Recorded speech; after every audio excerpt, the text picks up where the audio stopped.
Hello, welcome to the UPSC Quick Revision series. Today we'll discuss a decisive chapter in modern Indian history, the Carnatic Wars. This was a series of 3 wars fought in the mid-18th century, primarily between the British and French East India companies in India. These were essentially proxy wars fought under the pretext of succession disputes among Indian rulers, which ultimately laid the foundation for the British Empire in India. In this session, we'll explore the causes, events, and outcomes of all 3 Carnatic Wars, analyze the reasons for the French failure, and understand the overall significance of these conflicts. Let's start with the First Carnatic War. The immediate cause was the War of Austrian Succession in Europe. When this news reached India, the conflict between the 2 companies began here as well.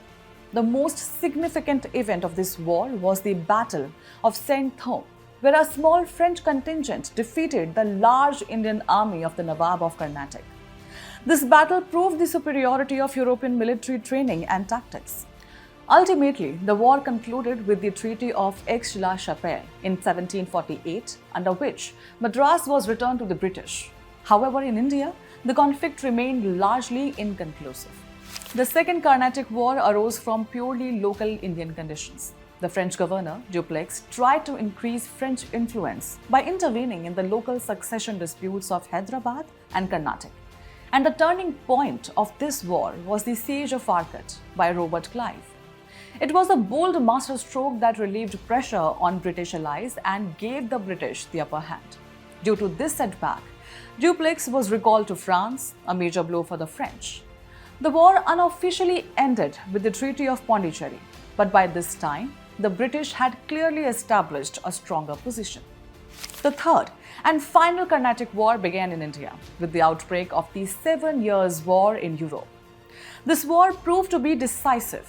In the Battle of Wandiwash in 1760, the British army, led by Sir Arcot, decisively defeated the French forces.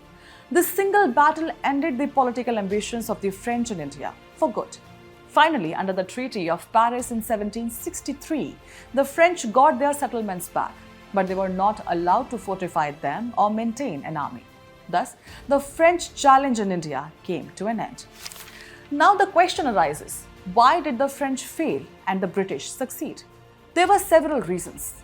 The French company was a state-owned enterprise, leading to bureaucratic delays, whereas the British company was a private enterprise that could make swift decisions. The British company also had better financial backing, and the commanders like Robert Clive proved more capable. All these factors combined ensured British success in India. These wars had a profound impact on Indian history. The first and most obvious effect was the end of the French ambition and the establishment of British supremacy in India. The wars exposed the internal disunity and military weakness of the Indian rulers. Simultaneously, the superiority of European armies and tactics was proven. The experience, prestige, and resources gained from the Carnatic Wars paved the way for British conquest of Bengal and subsequently all of India. Now let's test our understanding with some practice questions.